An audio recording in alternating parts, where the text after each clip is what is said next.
ketika dirubah dari proyeksi Fisher ke proyeksi Haworth, suatu struktur monosakarida yang awalnya terbuka seperti ini menjadi tertutup atau menjadi siklik.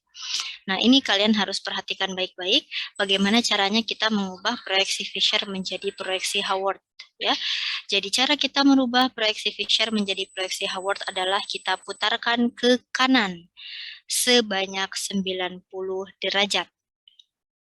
Maka struktur tulang ikan yang awalnya lurus kita akan tidurkan gitu ya ke sebelah kanan dari arah kalian, sehingga apa? Sehingga karbon nomor 1 yang awalnya di atas menjadi di paling kanan ini ya, yang warna kuning, karena kita tidurkan ke sana ke samping kanan, betul ya. Kemudian selanjutnya C nomor 2 ini, oke, OH-nya menjadi di bawah karena di sininya dia di kanan ya. Kan kalau dari kanan, di kanan dia kalau misalnya diputarkan dia jadi di bawah. Oke, OH-nya ada di bawah, kemudian H-nya yang di atas, C yang ketiga juga sama ya. Ya, C yang ketiga di sini hidrogennya yang di bawah, maka di sini hidrogen di bawah, OH di atas. Ini juga C yang keempat, hidrogen di bawah, OH di atas. Mulai dari C yang kelima akan ada perubahan. Karena seharusnya pada C yang kelima yang di bawah ini apa? OH ya. Yang merah ini. Seharusnya. Yang di bawah ini OH, kemudian yang di atas adalah H, kemudian yang di kanan inilah baru CH2OH. Kan begitu seharusnya. Kalau saya buka manual ini kan seharusnya OH di sini. Karena OH di sebelah kanan.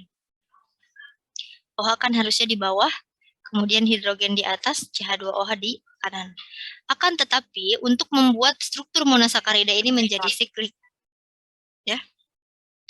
Untuk membuat monosakarida ini menjadi siklik seperti ini, ya, yang akan berikatan adalah oksigen dari OH dengan C dari karbonil atau C nomor 1.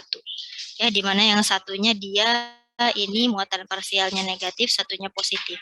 Sehingga OH yang tadinya di bawah sini nih, diputarkan ke sini ya, 90 derajat bagian ujungnya saja.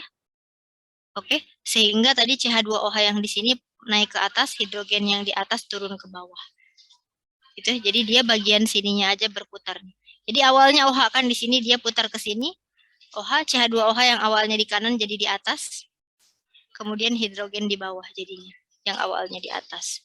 Sehingga nanti O yang dari OH ini bisa berikatan dengan C nomor 1 atau C karbonil, sehingga menghasilkan proyeksi Haworth. Seperti itu. Oke, nah kita lihat di sini untuk mempermudah sebentar. Saya hapus dulu gambarnya. Bisa gak ya saya hapus sebentar?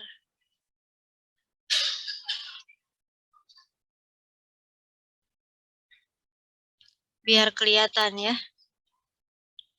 Nah, kita coba hapus dulu gambarnya biar kelihatan ya perubahan D-glukosa menjadi apa namanya, dari Fisher projection menjadi Haworth projection.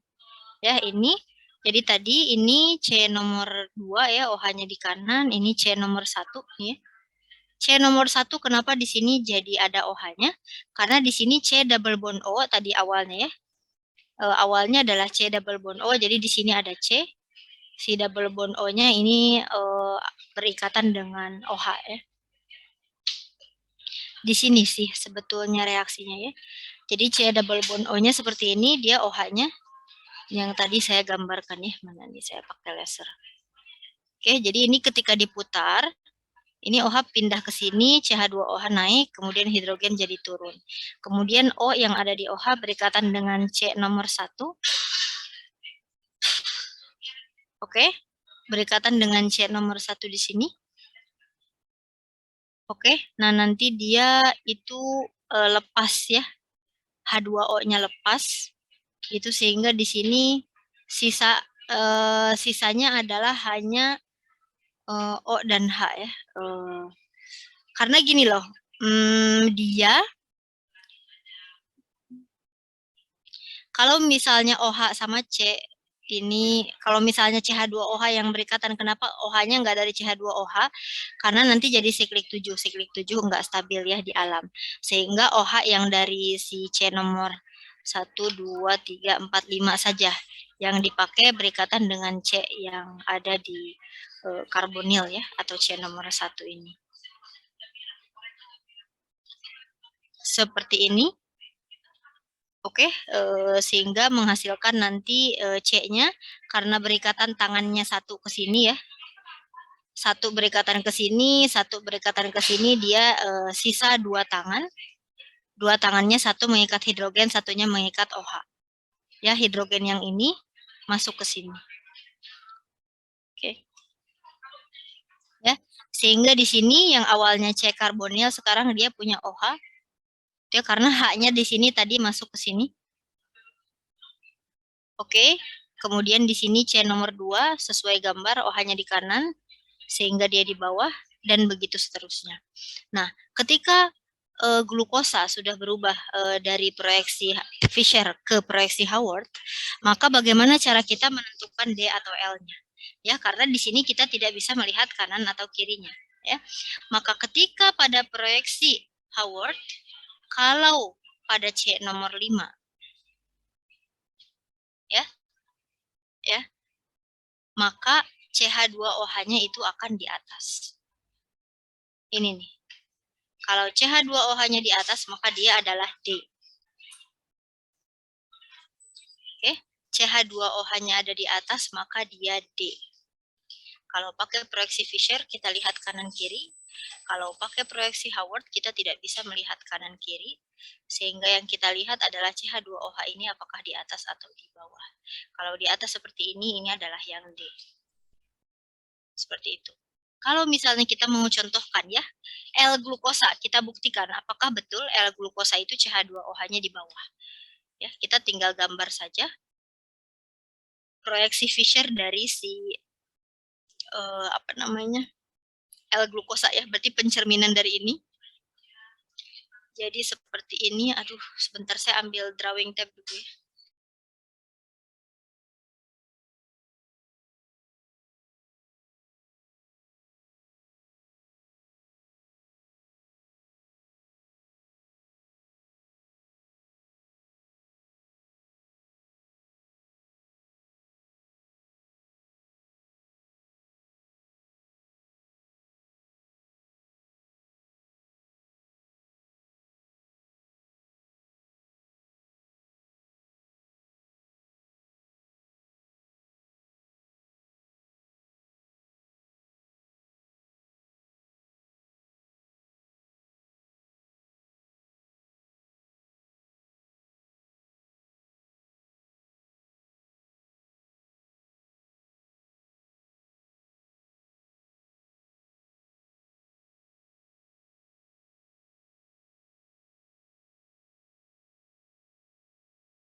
Oke, mari kita gambarkan bersama-sama L-glukosa.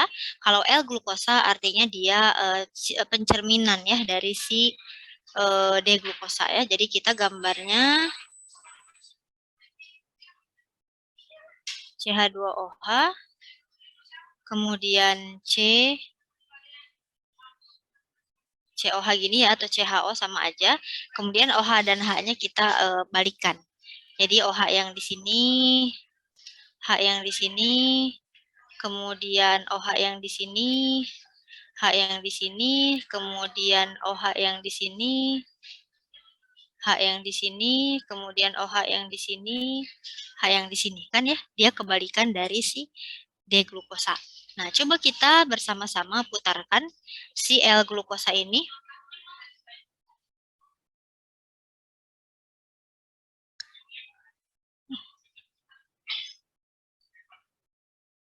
Udah dibeliin belum sama Kanurul? Coba tanya.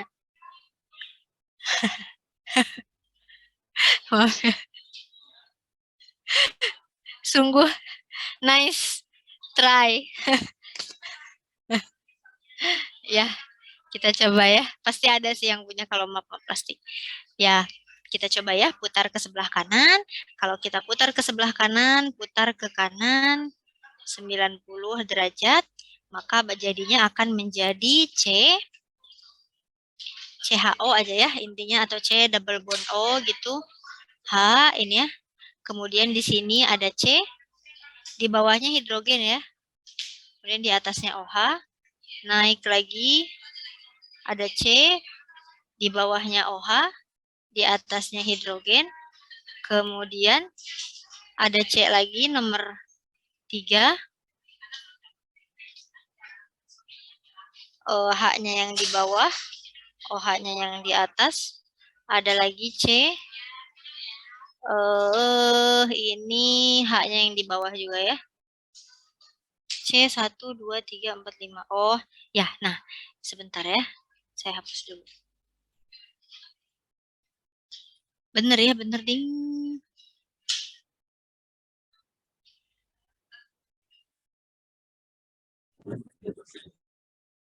H-nya yang di bawah, kemudian OH-nya yang di atas ya.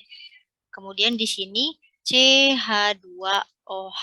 Tapi balik lagi dikatakan kalau OH yang di sini yang berikatan dengan C di sini, kalau O yang ini nanti jadi siklik 7 ya. 1 2 3 4 5 1 2 3 4 5 6.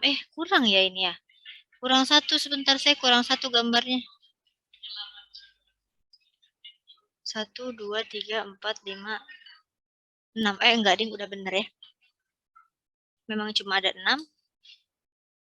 Oke, jadi ini akan menjadi tidak stabil ikatannya, sehingga yang harus dilakukan adalah kita putarkan supaya OH-nya yang ada di kanan. Biar OH-nya ke kanan, berarti kan ini ke sini ya, OH-nya biar ke kanan. Sehingga nanti yang menjadi berubah adalah CH2OH menjadi turun, OH menjadi di kanan, H menjadi di atas. Di sini menjadi CH2OH. Di sini OH, karena tadi OH yang ini pindah ya.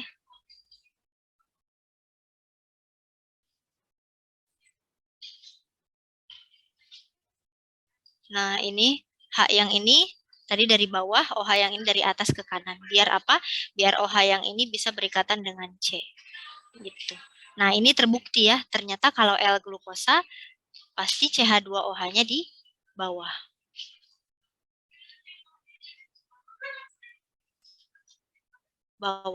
Sedangkan untuk D-glukosa, CH2OH-nya di atas. Seperti yang ada di gambar. Gitu ya. Nah, ternyata selain penamaan D dan L pada glukosa, ada juga penamaan lain, di mana penamaan ini hanya berlaku pada proyeksi Haworth, yaitu penamaan alfa dan beta ya. Penamaan alfa dan beta itu caranya kita melihat C nomor 1.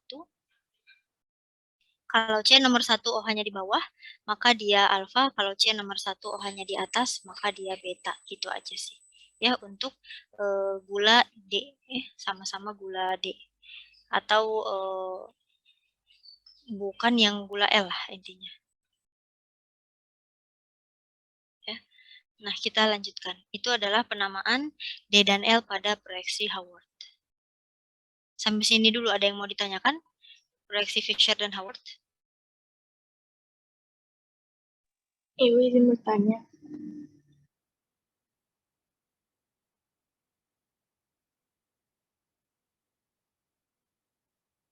Ya, silahkan. Berarti kalau misalkan dia pakai yang alfa beta untuk L sugarsnya itu, berarti kebalikannya ya Bu. Berarti yang alfa itu yang OH-nya di atas, sedangkan yang beta yang OH-nya di bawah gitu ya Bu. Tidak ya. Tidak. Jadi penamaan alfa dan beta itu hanya pada D glukosa gitu. Jadi nggak ada alfa L, beta L. Itu adanya alfa D atau beta D gitu. Karena apa? Ini tadi siapa yang bertanya ya? Triuni Bu. Oh, triuni ya. Ya, kenapa tri? Karena memang di alam sebetulnya glukosa ini kebanyakan atau justru dominan hampir semuanya ini berada dalam keadaan D. Gitu. Baik Bu, terima kasih. Sama mau tanya lagi Bu sekali lagi untuk yang di C yang di akhir itu kan tadi harusnya OH-nya yang di atas, terus Ya, H-nya yang bawah, CH2O OH-nya yang di sebelah kanan. Berarti itu tinggal puter aja ya Bu, yang atas jadi betul. kanan, kanan bawah, bawah atas gitu. Betul. Itu juga buat si D-glukosanya juga kayak gitu ya Bu, muter aja Betul. gitu. Baik Bu, terima kasih. Seperti itu ya.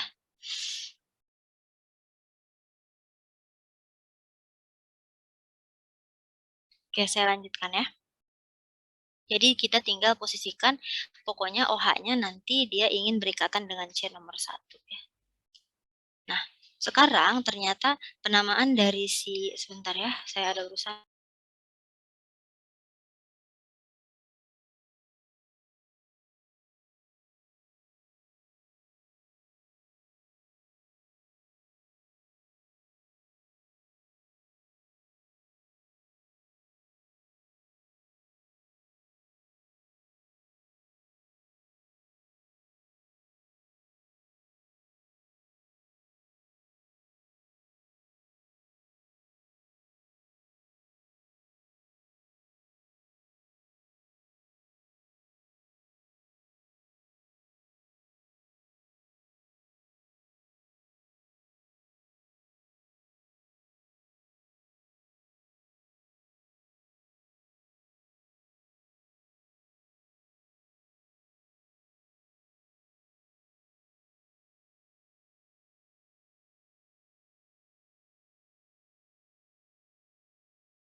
Oke, nah ya, saya lanjutkan. Ternyata penamaan D dan L ini tidak hanya juga berlaku pada glukosa, tapi juga atau monosakarida, tapi juga berlaku pada asam amino. Nah, kalian mungkin belum tahu ya struktur asam amino. Mungkin udah pernah dengar aja asam amino, asam amino. Asam amino itu penyusun protein ya. Kalau tadi monosakarida itu adalah penyusun karbohidrat ya.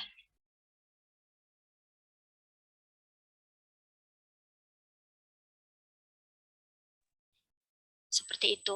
Nah, jadi yang namanya asam amino ya nanti kalian akan ketemu asam amino itu ada yang D, ada yang L, sama seperti kita menamai monosakarida. Nah, cuma kalian harus ngerti dulu bahwa asam amino itu terdiri dari apa? Satu ya yang perlu kalian tahu, asam amino itu terdiri dari atom karbon kiral. Nah, namanya juga asam amino. Jadi dia terdiri dari gugus asam dan gugus amin.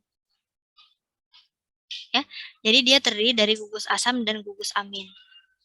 Sehingga kalian lihat di sini contohnya L-alanin ya. Jadi C si pusatnya ini satunya punya COO minus, satunya punya NH3 nih aminnya, satunya hidrogen. Nah, satunya itu gugus yang bermacam-macam. Coba lihat bedanya alanin dengan aspartic acid ya atau asam aspartat. Dia sama-sama punya COH nih. Alanin juga COO minus, sama aja COH sama COO minus. NH3 plus atau NH2 sama. Hidrogennya juga sama. Nah, yang beda itu adalah struktur lain selain tiga cabang ini. Jadi 3 cabang ini tuh pakem atau udah fix pasti nempel di karbon kiral pada asam amino. Tetapi satu gugus yang lainnya kita sebut dengan gugus R. Nah, sekarang bagaimana cara kita menamai R atau L pada asam amino? Caranya adalah kita putarkan searah jarum jam. Kalau kita putarkan searah jarum jam berarti ke kanan ya. Kalau kita putarkan searah jarum jam, CO, ketemu R dulu, baru ketemu suatu N atau gugus amin, maka dia corn. Maka dia adalah konfigurasinya L. Sedangkan yang sebelah kanannya CO, ketemu NH3 dulu, baru ketemu R, suatu gugus R. Makanya corner, dia adalah D. Coba kalian lihat lagi di asam aspartat, ini ada atom karbon kiral di tengah, di mana suatu asam amino pasti dia berikatan dengan satunya asam, satunya amin, satunya hidrogen, satunya gugus R, yang membuat asam amino namanya menjadi bermacam-macam. Kalian lihat di sini ketika diputar searah jarum jam, CO ketemu R dulu, baru N. Makanya dia corn, L. Sedangkan yang D asam aspartat, CO ketemu N dulu, baru ketemu R. Suatu gugus R ini, makanya dia disebut asam aspartat D. Seperti itu. Sampai sini ada yang mau ditanyakan?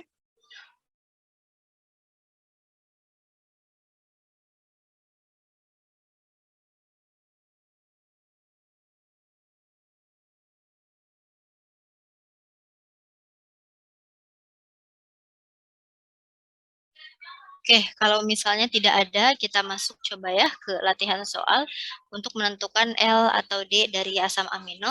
Misalnya ini saya nomori karbon nomor 1, karbon nomor 2, dan karbon nomor 3. Ini juga karbon nomor 1, 2, dan 3. Pertanyaan saya adalah, yang mana yang atom karbon kiral di antara nomor 1, 2, 3, atau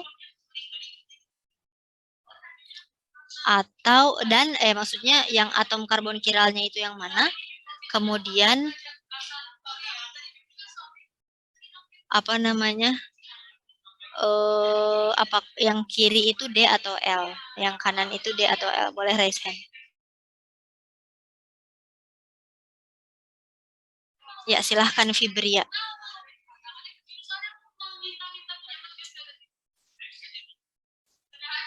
Izin masuk, Bu. Ya. Untuk yang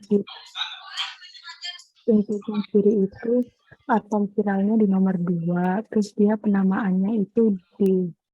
D, kenapa D? Memang dari asam dari gugus karboksilatnya kalau diputarkan secara jarum jam dia bertemunya dengan si NH2-nya itu, NH3-nya. Baru ketemu R ya. Jadi ini corner ya kalau diputar searah jarum jam. Sedangkan yang kanan? Yang kanan itu atom kiralnya di nomor 2, terus karboksilatnya itu dia bertemu dengan R dulu, Bu. Jadi dia L. Betul ya. Seperti itu, simple saja. Kita tinggal lihat, karena suatu asam amino pasti dia memiliki gugus asam karboksilat, gugus amin, dan juga gugus satunya pasti hidrogen ini ya, dan juga gugus R gitu, R-nya apapun itu. Kita tinggal putar searah jarum jam, kalau ketemu R dulu, baru ketemu N, maka dia adalah L. Kalau ketemu NH3 dulu justru, baru ketemu suatu R, maka dia adalah suatu D, asam amino. Seperti itu ya, tinggal dilihat. Saya rasa cukup untuk penamaan D dan L besar. Kita lanjutkan untuk penamaan D dan L kecil atau positif negatif. Jadi D itu adalah positif, L itu adalah negatif. Ya. Nah, jadi kalian harus bisa membedakan. Jangan sampai tertukar antara D dan L kecil dan juga dengan D dan L besar. Ya. Nah, jadi kan kalau misalnya tadi ya sepasang enantiomer itu mereka pencerminan ya. Jadi mereka ini saya noise dari suara di lingkungan saya kedengeran nggak? Maksudnya kalian bisa mendengar suara saya dengan jelas? Kalau bisa mendengar sih nggak masalah ya. Boleh raise hand, boleh ini ya. Kasih tahu ya ke saya Tri. Suara saya terdengar jelas nggak Tri? Atau misalnya noise-nya mengganggu tidak? Karena di ruangan sangat berisik. Terdengar, Bu. Cuman ya suara di sekeliling Ibu juga kedengar ke Zoom ya, Bu. Oke, kalau begitu saya keraskan ya, coba keraskan suara saya. Jadi struktur dari sepasang enantiomer itu pasti sama ya, karena mereka hanya bercerminan saja, dan mereka itu sifat fisikokimianya sama ya. Titik didihnya sama, titik lelehnya sama, mau D besar L besar seperti itu ya. Nah, kalau kita pertanyaan kan menjadi kalau kita ingin membedakan atau kalau kita ingin memisahkan, itu bagaimana caranya? Atau cara kita tahu ini D atau L atau bagaimana itu gimana caranya? Intinya seperti itu. Ternyata tidak bisa kita bedakan menggunakan sifat fisikokimia. Yang kita bisa bedakan adalah ketika dia berinteraksi dengan zat kira lain, nanti kita bahas di belakang, atau dia berinteraksi dengan cahaya terpolarisasi. Oke, jadi kalian lihat di sini ya, yang namanya cahaya atau cahaya matahari yang sampai ke kita itu dia tidak terpolarisasi ya, acak-acakan berhamburan kemana-mana, itu ya tidak berarah, sehingga nanti ada alat yang namanya polarizer begini nih, membuat suatu cahaya yang tidak terpolarisasi atau arahnya acak menjadi searah seperti ini. Nah, ketika nanti di sini ada sampel kalian ya. Nah, keberadaan sampel ini bisa memutar sudut dari polarisasi. Kita lihat gambarnya di sini nih, awalnya lurus ya. Seperti ini sudah terpolarisasi, tetapi mengenai suatu senyawa dia menjadi sudutnya berubah tuh ke kanan ya. Sejauh theta ya kita katakan sudutnya. Seperti itu. Nah, jadi senyawa ini bisa memutar bidang polarisasi ya. Nah, kita lihat gambarnya lebih jelas ya. Jika cahaya terpolarisasi bidang itu dilewatkan ya pada suatu sampel yang mengandung enantiomer tunggal atau D saja atau L saja, maka bidang polarisasi bisa diputar ke kiri atau ke kanan. Dan senyawa yang memiliki sifat bisa memutar cahaya terpolarisasi bidang, ini disebut dengan senyawa yang memiliki sifat optis aktif. Ya, kalian kalau misalnya nanti cari-cari di Google gitu ya, di PubChem gitu, karena sekarang kan informasi ada banyak ya, tidak hanya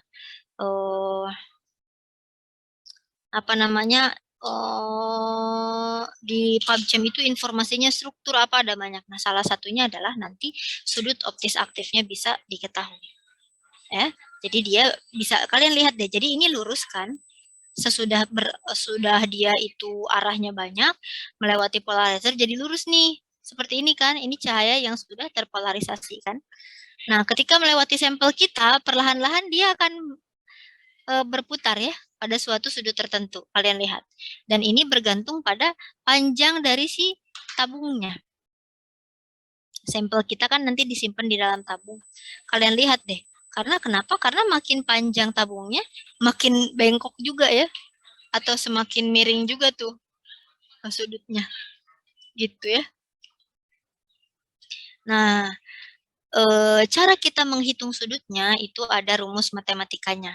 Yang pertama adalah specific rotation, seperti ini rumusnya adalah alfa, ya alfanya tapi dalam kurung suhu dan lampu, ya. Kemudian di sini alfa yang diamati di alat karena, nah jadi si alat ini namanya polarimeter ya, kita belum punya alatnya.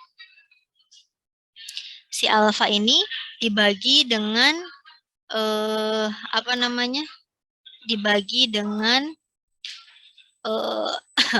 panjang dari si tubnya tadi, karena semakin panjang tubnya makin miring ya sudutnya, kemudian dikalikan dengan konsentrasi. Nah, kalian lihat di sini bahwa panjangnya satunya harus desimeter dan sampelnya harus dalam bentuk konsentrasinya gram per mili. Nah, ini pasti keluar di ujian ya. Kita lihat bagian perhitungannya, misalnya ada pertanyaan seperti ini, rotasi optik Blanco ya, karena pasti kita pakai pelarut apa, si pelarutnya juga kita uji dulu. Rotasi optik Blanco pada 27 derajat Celcius adalah 0 ya. Rotasi optik ibuprofen dengan konsentrasi 0,05 gram per mili adalah 5,45. Panjang tabung 2 desimeter. Berapa rotasi jenis ibuprofen? Nah, ini adalah rotasi jenis ya. Jadi yang dicari adalah angka ini, Ya, rumusnya adalah alfa dibagi L dikali C, alfanya harus dikurangi dulu dengan blanko ya. Jadi rotasi optik dikurangi blanko, panjang dari si tabung dikalikan dengan konsentrasi. Jadi 5,45 dikurangi 0 dibagi 2 ya. Nah, si panjangnya harus dalam desimeter, kebetulan sudah diketahuinya dalam desimeter. Kemudian rotasi optiknya 0,05. Kebetulan konsentrasinya juga sudah gram per mili, kita tinggal utak-atik saja angkanya, berarti 5,45 dibagi 0,1, yaitu 54,5 untuk si rotasi spesifik atau rotasi jenis dari ibuprofen. Angka 27 ini menunjukkan apa? Angka 27 ini menunjukkan suhu analisis 27 derajat Celcius, dan natrium ini menunjukkan lampu yang tadi diberikan adalah yang pertama kali diberikan yang masih berhamburan itu lampu yang bersumber dari natrium gitu. Nah, ini nanti bisa jadi diutak-atik ya pertanyaannya, mungkin yang ditanya rotasi pengamatan atau rotasi optiknya ya, yang diketahui rotasi jenisnya, atau yang ditanya konsentrasi justru ya, karena kita bisa tahu konsentrasi juga dari sini. Seperti itu. Nah, kita tahu sudutnya 54,5 derajat, artinya dia memutar si cahaya bidang tadi itu ke arah kanan 54,5 derajat. Karena kalau misalnya negatif, berarti nanti hasilnya juga negatif ini ya, ke arah kiri. Gitu. Ya, rotasi optiknya nanti negatif kalau misalnya dia memang negatif sudutnya. Gitu. Ada yang mau ditanyakan sampai sini?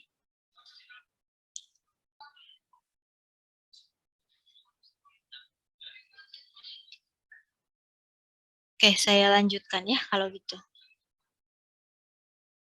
Nah, jadi kalau misalnya dia memutar bidang polarisasi ke kanan, pasti nanti hasilnya positif dan itu disebut dextrorotatory atau D kecil. Kalau memutar bidang polarisasi ke kiri disebut levorotatory atau L kecil atau negatif gitu ya. Seperti itu. Nah, kalau misalnya kita masukin ke alat terus nanti hasilnya itu 0, nanti alatnya kita kalau waktunya cukup ya saya putarkan videonya. Jadi kalau misalnya nanti rotasinya itu 0, kemungkinan ada dua. Satu, senyawa kita tidak memutar bidang polarisasi cahaya, atau di dalam senyawa yang kita analisis itu ada campuran D dan L dengan jumlah yang sama gitu loh. Sehingga kenapa? Sehingga yang D itu membuat dia, maksudnya yang positif membuat dia memutar ke kanan, yang negatif membuat dia memutar ke kiri. Sehingga tidak jadi adanya perputaran. Jadinya rotasi aktifnya tulisannya 0 aja rotasi optis aktifnya.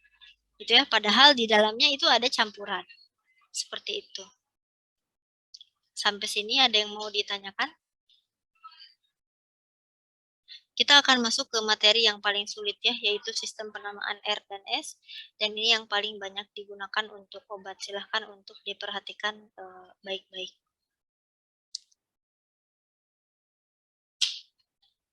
Oke, mudah ya, karena D dan L besar itu hanya kanan dan kiri. Untuk Fisher, untuk Howard tinggal lihat CH2OH-nya di atas atau di bawah. Gitu. Kemudian untuk penamaan positif dan negatif itu tidak bisa ditentukan dari struktur. Ya, karena kita tahu dia positif atau negatif setelah kita uji pakai alat. Dari alat ini dia nanti hasilnya memutar bidang polarisasi ke kanan atau ke kiri. Jadi dari struktur kita tidak bisa memprediksi apakah dia D kecil, L kecil, atau positif negatif. Ya, seperti itu. Oke, nah sekarang kita masuk ke sistem penamaan baru ya, yaitu sistem penamaan R dan S. Dan ini adalah sistem penamaan yang banyak digunakan di obat. Kalau kalian dari kemarin juga coba-coba mencari nama obat, kemudian lihat-lihat farmakope ya, itu penamaannya yang paling banyaknya itu R dan S. Ya, yang paling banyaknya adalah konfigurasi R dan juga S. Nah, bagaimana konfigurasi R dan S ini? Jadi konfigurasi R dan S itu mirip seperti konfigurasi E dan Z. Ya, bagaimana kita menamai konfigurasi E dan Z itu kita menggunakan prioritas sistem CIP. Ya. Chan-Ingold Prilog. Ya, CIP yang dia itu berdasarkan nomor atom. Ya, misalnya OH lebih prioritas dibandingkan CH3 dan seterusnya. Ya, tetapi bedanya kalau misalnya si E dan Z itu kan kita akan memilih di antara dua ini prioritas siapa, di antara dua ini prioritas siapa. Kalau prioritas tinggi sejajar, maka dia zusammen gitu. Kalau prioritas tertinggi berlawanan, maka dia entgegen, kan seperti itu. Nah, kalau ini kita harus prioritaskan si cekiral ini di menjadi 4 prioritas. Siapa prioritas pertama, siapa prioritas kedua, siapa prioritas ketiga, dan siapa prioritas keempat. Ya. Seperti itu. Nah, hal yang harus dilakukan setelah kita mengurutkan 4 gugus itu berdasarkan sistem CIP, kita harus membuat gugus nomor 4 atau kita katakan prioritas terendah itu berpindah ke belakang atau menjauhi kita, ya. Jadi kita membuat si nomor 4 ini menjadi garis putus-putus, jadi kita harus muter dulu kalau awalnya 4 itu bukan di prioritas terendah. Jadi kita harus putar dulu. Setelah kita putar nomor 4, kita abaikan nomor 4, maka kita hanya melihat angka nomor 1, 2, dan 3.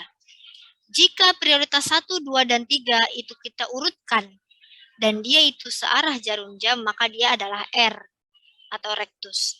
Sedangkan jika posisi nomor 1, 2, dan 3-nya itu berlawanan arah jarum jam, maka dia S.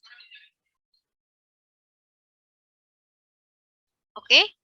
Jadi, dia harus diurutkan dulu berdasarkan CIP. Setelah diurutkan berdasarkan CIP, prioritas terendah atau prioritas keempat kita posisikan ke belakang atau menjauhi kita. Setelah itu kita abaikan si gugus itu, kita lihat posisi 1, 2, dan 3-nya. Apakah posisi 1, 2, dan 3-nya ini urutannya ini searah jarum jam atau berlawanan arah jarum jam? Kalau searah jarum jam R, kalau berlawanan arah jarum jam itu S. Seperti itu. Nah, kita lihat di sini contoh soal yang lain.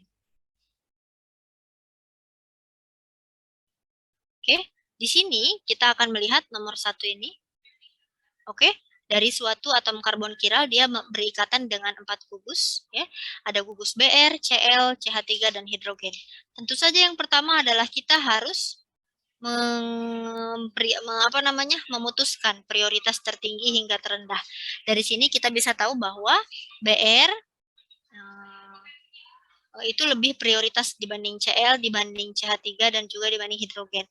Sehingga di sini hidrogennya itu prioritasnya paling rendah.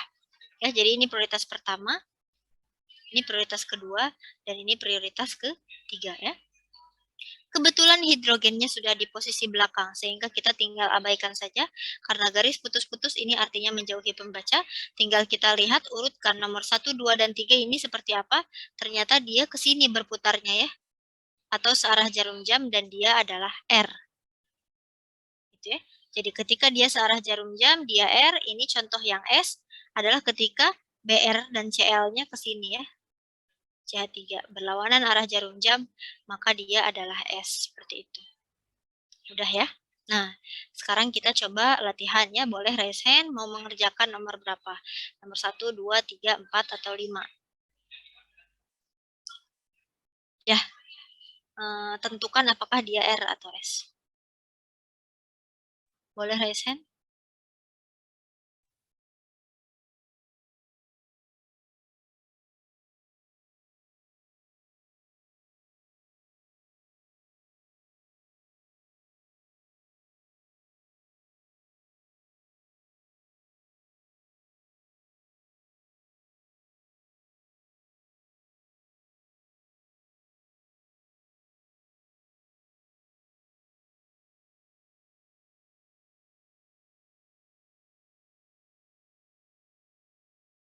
Ya, silahkan Fauzia, nomor berapa? Izin menjawab Bu, yang nomor 1 itu dia S configuration karena 1, 2, 3-nya nggak searah jarum jam. Oke, kita lihat prioritas tertingginya siapa di sini? Fauzia? Ibu. I, kemudian prioritas keduanya? I, kemudian BR, kemudian F, baru H. Baru hidrogen, ya. Nah, kebetulan hidrogennya ini dia sudah berada di belakang, sehingga kita tinggal putar saja dan dia putarannya berlawanan arah jarum jam jadi S. Betul, ya? Oke, silahkan. Yang lain. Fibria nomor berapa?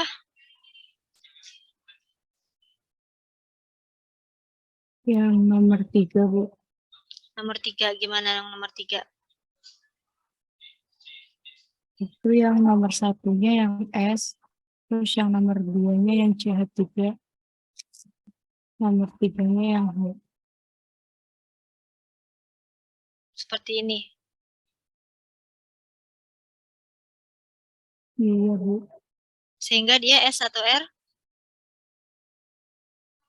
R, Bu. Oke, kita kalau lihat di sini memang dia seolah-olah jawabannya R ya. Padahal ini jangan sampai kita terkecoh apa coba. Ini bukan atom karbon kiral. Ya, karena yang namanya, betul ya, Fibria ya. Jadi yang namanya atom karbon kiral, itu dia pasti mengikat 4 gugus yang berbeda. Sehingga di sini kita tidak bisa katakan hidrogen yang di depan ini lebih prioritas daripada hidrogen yang di belakang. Ya, memang nggak bisa. Ya, seandainya tadi yang seperti Fibria katakan memang betul dia ini perputarannya R, tetapi dia bukan suatu atom karbon kiral. Ya, sehingga dia seharusnya tidak memiliki konfigurasi R atau S-nya. Gitu ya. Jadi dia C-nya bukan kiral. Itu ya. Silahkan Tri. Nomor 2 itu, Bu, untuk prioritas pertamanya itu si BR, kedua itu CL, yang ketiga CH3, dan yang terakhir H. Kemudian? Kemudian kita posisikan H itu ke belakang. Jadi untuk urutannya kan berarti BR, CL, CH3 itu melawan jarum jam, jadi dia R. Ya, betul ya. Ini jawabannya memang R. Tapi kalian harus perhatikan ya, bagaimana cara kita memutarnya itu menjadi suatu pertanyaan. Oke, apa namanya saya gimana ya caranya sebentar. Oke, silahkan kalian lihat ini ya, lihat layar saya ya, sebaik mungkin. Seandainya ya kita punya suatu posisi 3 dimensi ya. Pakai spidol aja nih saya biar gampang. Spidol, kemudian ini satu lagi ke atas ya, yang kuning. Oke, jadi ada yang mendekati kalian nih, yang ujungnya merah. Ya, belakang spidol ini adalah menjauhi kalian. Oke, kemudian ini adalah yang atas kuning, ini yang bawah kuning, kemudian ini kanan dan kiri ya warna hitam. Oke, kalau kalian lihat gambar nomor 2. Di bagian atas ada siapa? Ada hidrogen. H. Betul? Oke, kemudian di depan ada siapa? Ada CH3. CH3. Betul, karena CH3 itu gambarnya tebal, sehingga dari gambar tebal itu maka dia cirinya adalah mendekati kalian. Ya, atau mendekati pembaca. Yang belakang ada siapa? Ada BR. Karena si BR ini garis putus-putus sehingga terisi atas, depan, belakang, satunya CL ya. Kalau kita lihat posisinya CL yang ada di kanan. Yang ini ya. Jadi ini yang terisi di sini ada hidrogen, di depan ada CH3, di belakang ada BR yang nggak kelihatan ya. Di sebelah kanan CL. Nah, kan memang setelah kita mengurutkan prioritas, yang harus kita lakukan adalah kita memutar. Segimana caranya prioritas terendah itu menjauhi kita. Sekarang posisi hidrogen itu ada di atas. Maka cara hidrogen ini supaya ke belakang, itu kita putar si molekul ini ke belakang. Biar yang atas itu menjadi ke belakang. Yang atas jadi ke belakang. Oke? Setelah diputar yang atas jadi ke belakang seperti ini, kita lihat sekarang, sebentar si pulpennya saya ganti ya. Kita lihat sekarang urutannya bagaimana. Ya, ini CH3 yang tadinya di depan jadi ke atas ya.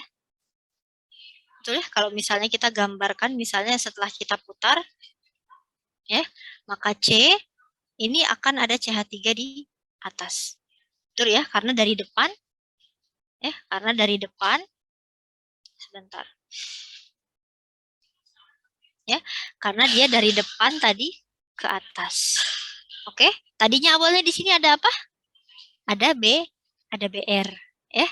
Di sini tadi di belakang ada BR, maka si BR menjadi di bawah gini. Oke. Kemudian hidrogen jadi di belakang ya dari di atas. Hidrogen jadi ke belakang karena kita memang tujuannya adalah membuat hidrogen jadi ke belakang. Gitu. Setelah itu hidrogen jadi ke belakang. Kemudian dari hidrogen ke belakang ini, nah kalau kalian perhatikan ya, posisi kanan kiri ini tidak berubah. Si Cl tetap di sini ya. Sebentar.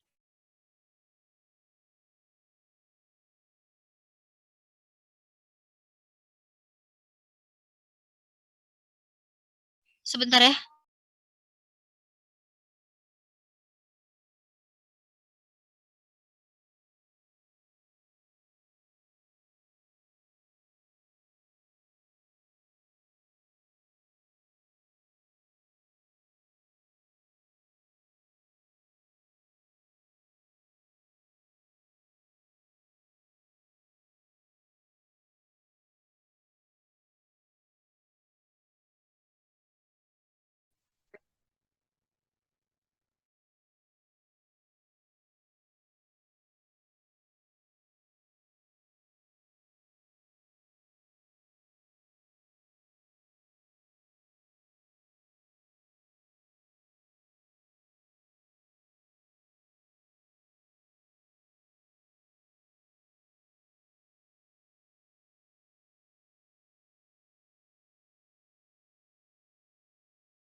Oke, saya mohon maaf ya semuanya, karena ada suatu urusan yang sangat mendadak dan tidak bisa digantikan.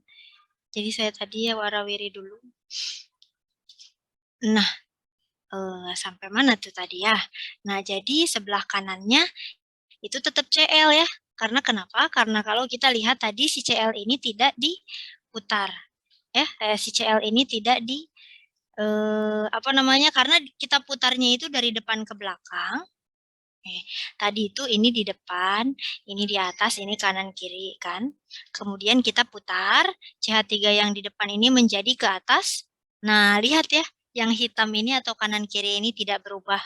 Apakah kanan menjadi kirinya gitu kan tidak ya.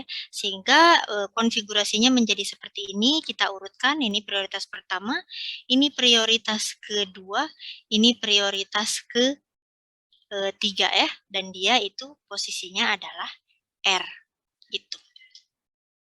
Ya, sedangkan kalau kita lihat dari gambar ini kan tanpa kita proyeksikan hidrogennya ke belakang, kan 1 2 3-nya itu berlawanan arah jarum jam ya.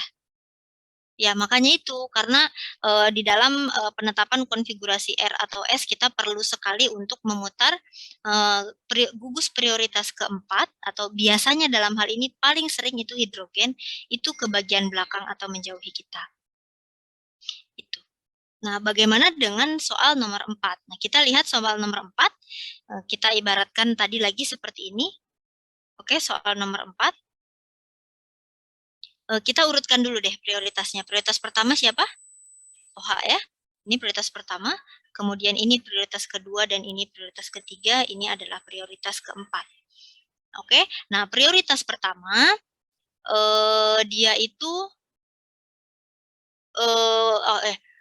prioritas pertama, kedua, dan ketiga, ini mungkin yang kedua dan ketiga kalian akan bingung. Ibu, kenapa yang di atas itu hanya bertemu dengan 1N, sedangkan prioritas ketiga itu bertemu dengan 2 hidrogen dan 1N, tapi prioritasnya ketiga. Kalau kalian perhatikan, C itu pasti mengikat 3 tangan, kan? 3 tangan, 4 tangan. Sehingga sedangkan pada karbon yang ini, dia terlihat hanya mengikat 2 tangan. Satu mengikat karbon kiral, yang satu mengikat nitrogen. Maka sesungguhnya ketika C berikatan dengan N seperti ini, dia rangkap 3. Jadi dia seolah-olah berikatan dengan 3N. Makanya dia lebih prioritas dibandingkan yang nomor 3 ini. Karena rangkap 3 ya, aturan keempat dari si aturan CIP ya. Nah, kita lihat di sini kalau kita gambarkan lagi gitu ya menggunakan apa namanya posisi 3 dimensi seperti ini. Oke, yang depan siapa? Yang depan adalah OH ya. Kemudian yang atas adalah CN, yang belakang adalah CH2NH2, kemudian hidrogen justru yang ada di sebelah kanan, betul ya? Oke. Nah, yang harus kita lakukan adalah kita membuat hidrogen ini ke belakang. Maka yang kita putarkan itu seperti ini. Set. Ya, kita putarkan ke kanan sebesar 90 derajat. Kita lihat di sini bahwa posisi atas bawah tidak berubah ya. Setelah diputar, posisi atas bawah tidak berubah karena tetap ya posisi atas tetap yang berubah adalah justru posisi kanan kiri dan depan belakang ini. Oke, jadi CN-nya tetap di atas. Kemudian kita membuat hidrogen yang awalnya di kanan ini menjadi di belakang. Oke, kemudian yang awalnya di depan itu menjadi di kanan. Oke ya, yang di depan menjadi di kanan. Oke, menjadi di sini ya, OH. Kemudian yang di belakang itu menjadi di kiri. CH2NH2. Oke, nah setelah seperti ini, boleh resign konfigurasinya apa? R atau S? S. R atau S?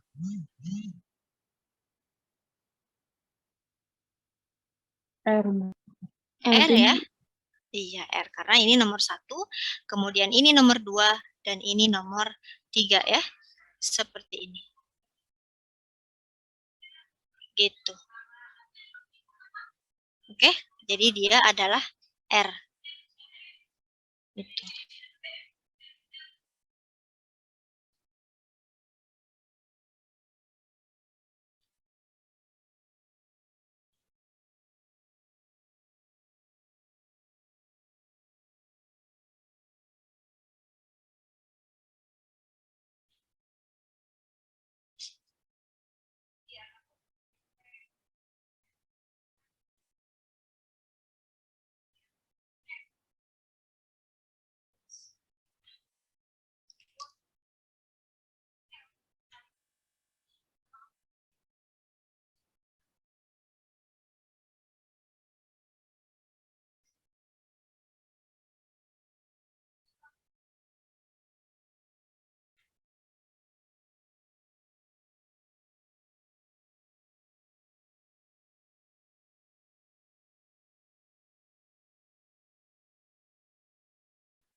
Oke, maaf ya, saya lanjutkan lagi ya. Nah, nomor 5. Nah, posisi nomor nih. Kalian lihat ya, perputaran antara nomor 2 dan 4 ini apa namanya?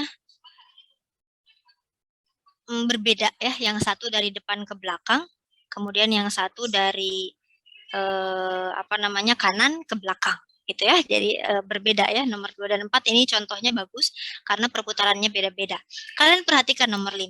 Nomor 5 ini kalau kita prioritaskan maka ini adalah prioritas pertama ya. Kemudian ini prioritas kedua dan ini adalah prioritas ketiga ya. Karena ini O-nya lebih banyak, ini O-nya cuma satu, ini apalagi nggak ada O-nya ya. Ini prioritas keempat. Kalau kalian perhatikan di sini, justru prioritas terendah ada di depan atau mendekati kita. Ya, sehingga ketika kita bertemu dengan kondisi-kondisi seperti ini di mana prioritas keempat itu mendekati kita, sebetulnya yang perlu kita lakukan adalah kita seperti membaca kertas dari belakang. Karena ketika kita membalikan kertas, maka hidrogen yang awalnya kalau udah kita dari depan bacanya dia mendekati kita, kalau kita baca dari belakang kertas dia menjauhi kita loh. Gitu ya. Alias bukan biasanya, pasti jawabannya adalah sebaliknya.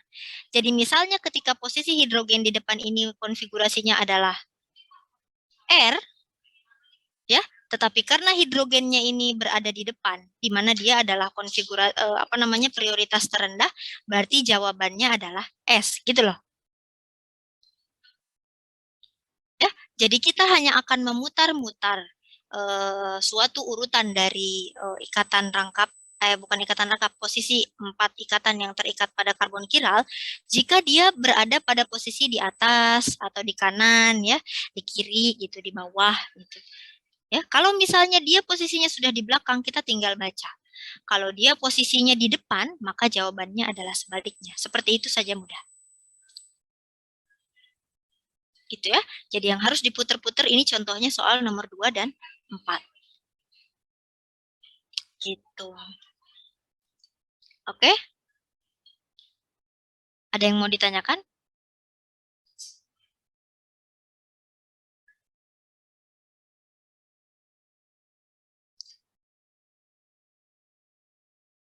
Oke.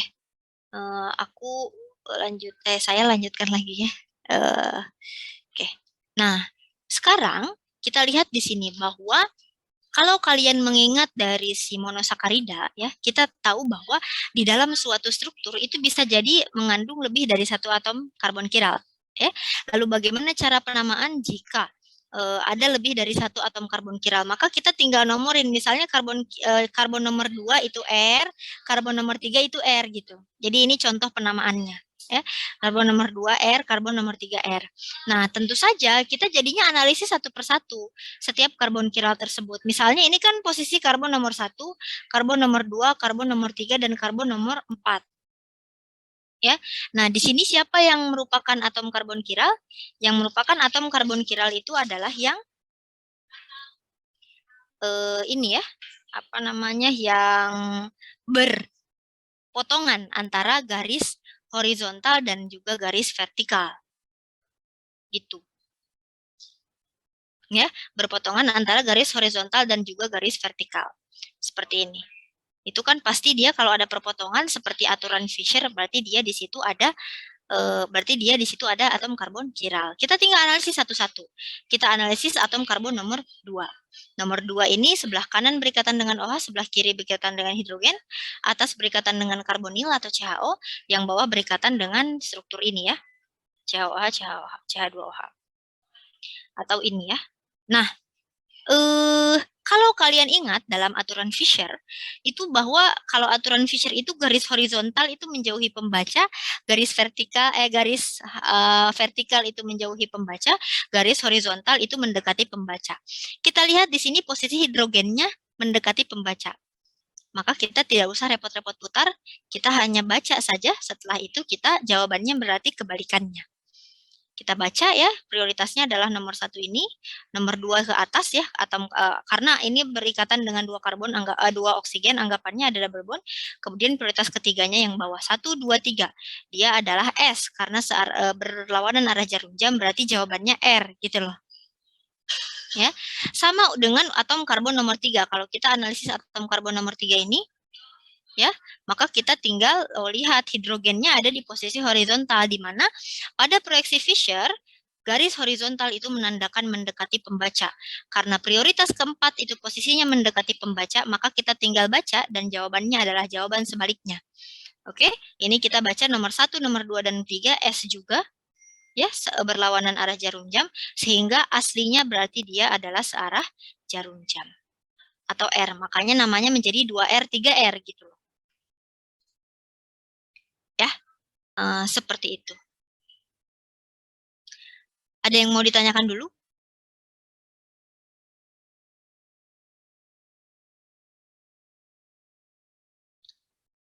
Oke, tidak ada. Kalau tidak ada, saya lanjutkan. Nah, ini adalah istilah-istilah yang perlu kalian pahami. Satu istilah yaitu enantiomer sudah kalian kenali, di mana dia adalah istilah untuk suatu pencerminan, ya, struktur yang dia adalah pasangan cermin satu sama lain, ya. Nah, tadi disampaikan juga ketika membahas sifat optis aktif bahwa yang namanya pasangan cermin atau enantiomer itu dia tidak pasangan cermin itu dia tidak bisa dibedakan sifat fisikokimianya. Hanya bisa dibedakan berdasarkan sifat optis aktifnya, apakah dia memutar bidang polarisasi ke kanan atau ke kiri. Ya, jadi kalau sepasang enantiomer itu dia tidak sifat fisikokimianya sama, tapi sifat optis aktifnya berbeda. Nah, ada lagi suatu istilah yaitu namanya diastereomer. Apa itu diastereomer? Diastereomer itu adalah bukan pasangan enantiomer. Sebetulnya mudahnya seperti itu. Kita lihat saja struktur A dan B. Struktur A dan B adalah pasangan enantiomer, ya. Karena mereka adalah pencerminan satu sama lain. Oke, sedangkan struktur C dan D juga adalah pasangan enantiomer.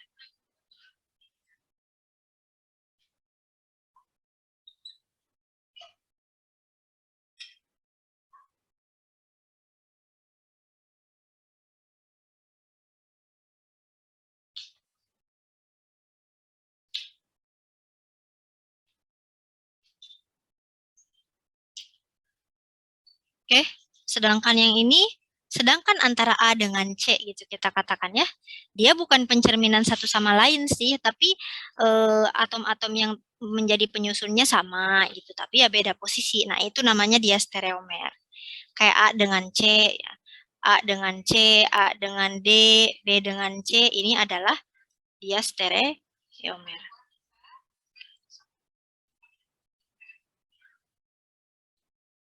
Gitu, ya.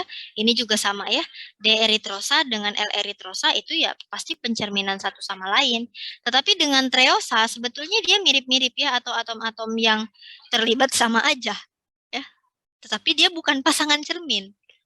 Maka dia adalah diastereomer. Intinya adalah yang bukan pasangan cermin pasti namanya diastereomer. Karena yang namanya enantiomer itu harus betul-betul pasangan kanan kiri cerminnya. Oke, nah saya lanjutkan lagi, ya. Apa namanya? Untuk yang ini, ya.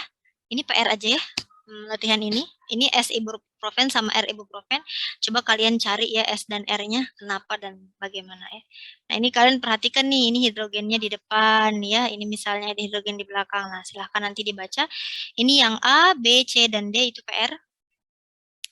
Oke, silahkan di screenshot. Yang ini juga PR, ya. Dua-duanya adalah struktur etambutol, ya, obat TBC.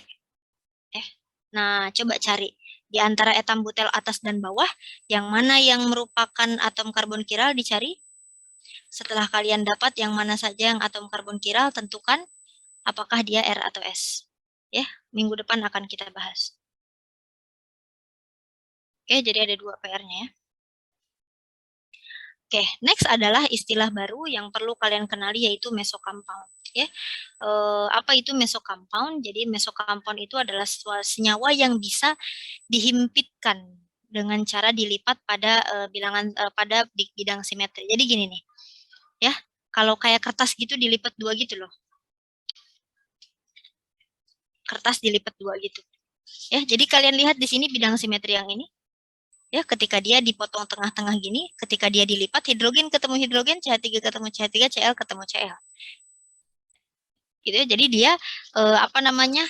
Identik gitu. Ketika kita potong menjadi dua, atas dan bawah. Gitu ya. Ini juga sama ya. Ada bidang simetrinya nih. Sedangkan struktur yang atas kalian perhatikan dia adalah bukan bidang simetri. Karena ketika dia dilipat atau dihimpitkan ini beda ya. Ketika dilipat ke atas begini kan di sini OH-nya ketemu sama H, bukan dengan OH lagi. Jadi dia bukan mesokompound. Ini hanya istilah saja sih ya. Jadi suatu senyawa yang seperti ini juga disebut dengan mesokompound karena dia bisa dilipatkan atau dihimpitkan pada bidang simetrinya ya. Seperti itu. Jadi dia sendiri punya bayangan cermin dia sendiri gitu loh. Kita katakannya dalam satu molekul, bahkan bukan di antara dua molekul. Bayangan cerminnya berada di dalam satu.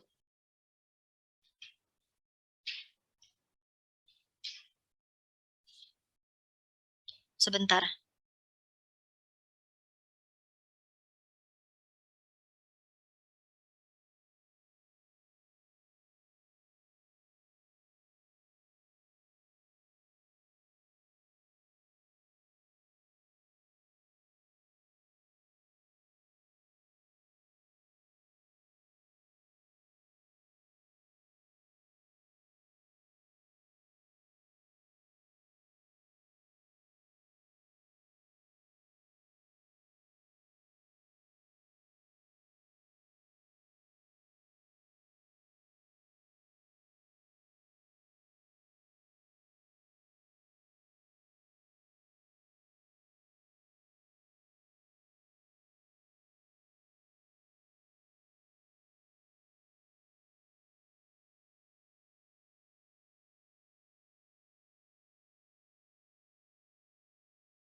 Oke, mohon maaf ya.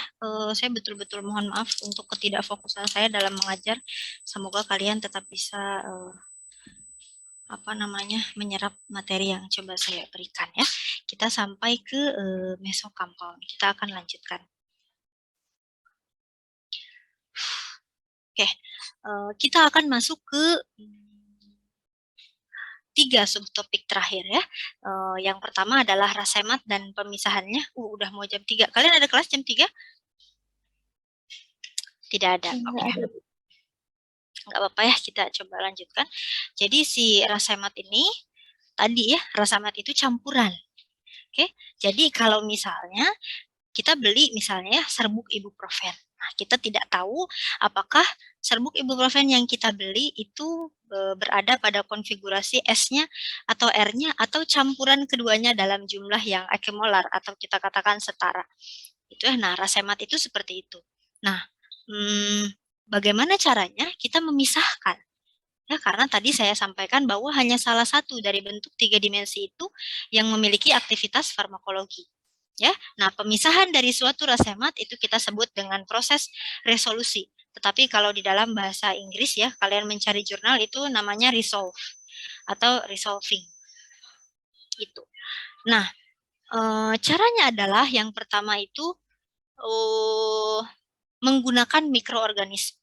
Kenapa? Karena ada beberapa mikroorganisme itu yang hanya mencerna salah satu enantiomer. Misalnya ada nikotin. Nikotin ini kalau rasematnya berarti adalah campuran dari R dan S. Campuran R dan S yang jumlahnya ekimolar, kita katakan adalah rasemat. Dia adalah campuran rasemat nikotin. Bagaimana caranya kita memisahkan R nikotin dan juga S nikotin? Kita tinggal masukkan nikotin ini diinkubasi dengan Pseudomonas putida, di mana Pseudomonas putida ini hanya mengoksidasi bentuk S dari nikotin.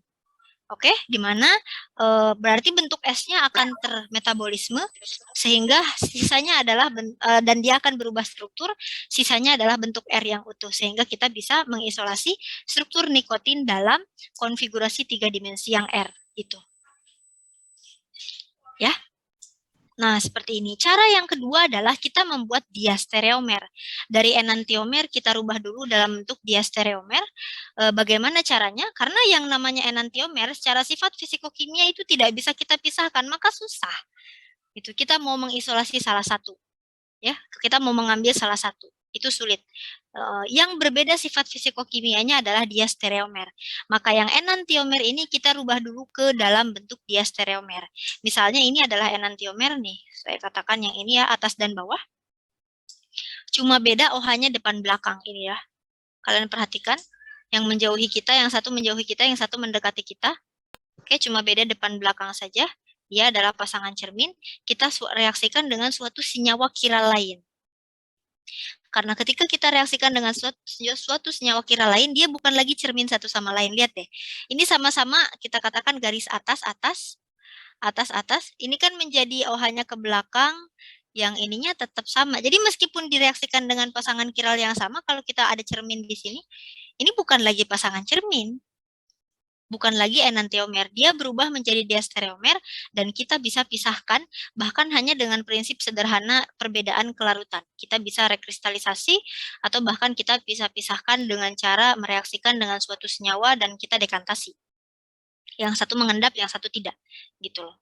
Ya, itu caranya kita membuat diastereomer. Nah, ini sebetulnya kita bisa praktikumkan di lab ya. Misalnya kita beli tablet atau misalnya beli zat aktif ibuprofen, kemudian kita akan membuat ibuprofen dalam bentuk S-nya saja atau R-nya saja, misalnya seperti itu. Tetapi kita belum punya alat yang bisa mendeteksi apakah ini berhasil R atau S yang dibuat. Gitu loh. Sehingga nanti akhirnya menjadi tujuan tujuan akhirnya itu kan kita akan mencari berapa rendemen dari S yang diisolasi gitu ya, berapa rendemen dari R yang terisolasi, kan ujungnya ke sana kan. Nah, untuk mengecek apakah berhasil dapat R dan S-nya itu perlu juga menggunakan alat polarimeter dan kita belum ada. Ya, nanti kita nonton saja videonya untuk polarimeter ini plus praktikum polarimeter. Kalau dulu sih saya ada ya praktikumnya polarimeter. Jadi kita menonton saja nanti. Oke, ternyata tadi adalah materi terakhir kedua. Ini sudah materi terakhir, benar-benar terakhir ya, yaitu konformasi. Oke, apa itu konformasi? Jadi konformasi ini adalah kelas terakhir. Nggak apa-apa ya, join dulu. Kita akan mulai kelas 15 lebih 10. Kelas yang jam 3 ya. Tapi kalian sudah mau gabung juga, nggak apa-apa. Karena kelas yang sebelumnya belum selesai. Oke, jadi untuk konfigurasi dari konformasi ya, saya katakan, jadi gini loh, kalau misalnya si atom karbon kiral ya, tadi ya, bentuk R, bentuk S, bentuk D, bentuk L, itu tuh ya di alam tuh bentuknya D, atau di alam tuh bentuknya L gitu, di alam tuh bentuknya R dan S, dan tidak bisa berubah gitu loh. Tetapi untuk struktur-struktur yang bebas, seperti ini misalnya ya, seperti ini, dia itu bisa berputar-putar. Jadi keadaan di alamnya itu nggak stabil. Seperti kita manusia gitu ya, suka juga bergerak di mana kita bisa berada dalam kondisi berdiri atau jongkok atau setengah jongkok gitu kan, kita juga atau berbaring gitu ya. Kita juga bisa berada dalam posisi-posisi itu, nggak bisa karena kita selalu bergerak. Nah, molekul-molekul yang bukan atom kiral ya, bukan C kiral, dan dia tidak memiliki ikatan rangkap, maka dia itu bebas berputar di alam ya. Kita temukan dalam keadaan berputar-putar selalu, tetapi ternyata perputarannya itu dipelajari dan kita akan melihat menggunakan grafik di samping ini. Oke, nah sebetulnya ini nanti akan mempengaruhi ke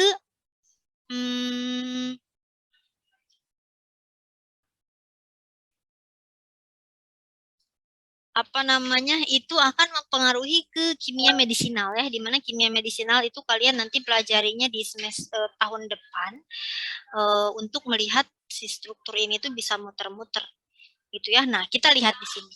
Misalnya struktur awalnya adalah butana. Butana itu C ya, kemudian ini berikatan dengan C lagi, berikatan dengan C lagi, kan ada 4 ya, kemudian hidrogen. Tapi di sini kan, di sini si CH3-nya kita bisa gambarkan seolah-olah dia berikatan pada C yang ini gitu loh. Ya, CH3 ini juga berikatan pada C yang di belakang, seperti ini nih. Ya. Nah, ketika si butana ini berada di alam, bisa jadi posisi si CH3-nya ini berhimpit. Mereka hidrogen sama-sama berhimpit depan belakang, CH3-nya juga sama-sama berhimpit. Nah, pada kondisi ini, energi yang dibutuhkan itu paling tinggi. Seperti kita berdiri. Ya, energi yang dibutuhkan itu justru paling tinggi di sini. Ya, nah, kalian perhatikan dari gambar ini, sebentar saya pakai laser ya. Kalau kalian perhatikan dari gambar ini, gambar di depan itu stay ya. Gambar di depan stay, gambar yang di belakang, CH3 yang di belakang dengan hidrogen yang di belakang, kita putar 60 derajat. Ketika kita putar 60 derajat, maka kita akan mendapatkan kondisi yang di bawah ini, disebut dengan kondisi Gauss, di mana dia energinya lebih rendah. Kenapa energinya rendah? Tidak ada yang berhimpitan sama sekali di depan dan di belakang. Meskipun di sini CH3-nya berdekatan. Saya sempat katakan ke kalian bahwa yang namanya struktur itu punya efek rintangan sterik. Yang namanya struktur gede sama gede, kalau misalnya berdekatan, dia butuh energi yang tinggi. Ya, sehingga di sini sudah tidak ada yang berhimpitan, energinya cenderung rendah nih. Ya, energinya rendah, tetapi CH3 masih agak berdekatan. Putar lagi 60 derajat, mereka akan berhimpitan. Hanya saja ketika berhimpitan, tidak CH3 berhimpitan dengan CH3, tapi CH3 berhimpitan dengan hidrogen. Dan posisi ini kita sebut dengan posisi eclipse atau gerhana. Ya, sama seperti ketika ya gerhana bulan ataupun gerhana matahari ya, posisi dengan bumi gitu. Intinya mereka berada pada garis atau jalur yang sama. Ketika diputar 60 derajat lagi, posisinya menjadi tidak berhimpitan dan molekul yang besar yaitu CH3-nya berada pada posisi yang berlawanan atau sangat berjauhan, sehingga dia ini adalah posisi terendah. Anti periplanar, kalau kita posisi rebahan ini pasti ya berada pada posisi terendah ini. gitu ya. Kemudian ketika diputar 60 derajat lagi, kembali lagi ke posisi eclipse. Ketika diputar 60 derajat lagi, kembali lagi ke posisi gauge. Ketika diputar 60 derajat lagi, kita sudah 6 kali berputar, 6 dikali 60, 360 derajat, maka dia kembali ke posisi awal, yaitu sin periplanar yang membutuhkan energi paling tinggi. Jadi ketika kita temui di alam, kita nggak akan pernah tahu ya dia berputar berapa derajat. Ini pun kita asumsinya per 60 derajat. Bisa jadi molekul itu berputarnya nggak 60 derajat. Ya, intinya adalah kemungkinan kita itu untuk molekul-molekul yang strukturnya tunggal, dia sangat kemungkinan besar untuk berotasi. Tetapi ini adalah kemungkinan dari rotasi yang akan terbentuk, di mana ada yang energinya paling tinggi, gitu ya, ada yang rendah kedua, gitu ya, ada yang tinggi kedua, ada yang paling rendah, gitu ya, dan itu dinamai oleh posisi Gauss, eclipse, kemudian ada anti periplanar dan sin periplanar. Seperti itu. Sampai sini ada yang mau ditanyakan?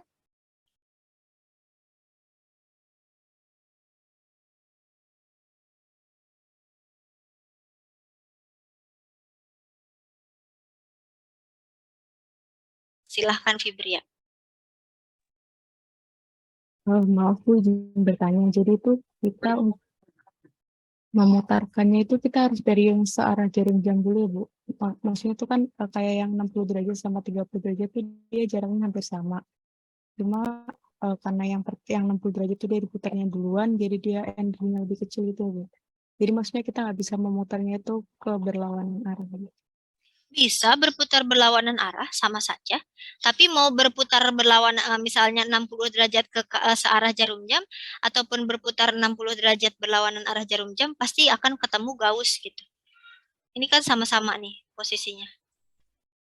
Mau berputar 120 derajat ke kanan atau 120 derajat ke kiri, pasti sama-sama ketemu posisi eclipse. Gitu. Nggak jadi masalah ya, ini untuk mempermudah saja. Seperti itu. Nah, sebetulnya ini energinya ada perhitungannya ya, dan ini menggunakan rumus-rumus yang agak-agak kuantum ya, mekanika kuantum, kebolehjadian suatu struktur, posisi 3 dimensi dari suatu struktur yang ada di alam ya, sudah agak-agak tinggi rumusnya, jadi kita cuma tinggal jadi aja. Pokoknya kalau Gauss itu, gitu ya, dia tidak berhimpitan, energinya ya rendah, tapi masih ada yang lebih rendah, karena yang lebih rendah itu anti periplanar. Oke, ada yang mau ditanyakan lagi? Baik, kalau tidak ada, saya stop share. Dan juga stop recording stopped. ini. Untuk presensinya seperti biasa di Google Classroom. Ya, nanti saya buat assignment-nya, rumah tugasnya juga saya buat hari ini ya, nanti selesai kelas yang terakhir ngajar ini. Oke, saya tutup untuk kelas apa ini ya? Tri, ini kelas apa Tri? Kelas A, Bu. Ya, saya tutup ya untuk kelas A semuanya. Selamat sore, assalamualaikum warahmatullahi wabarakatuh.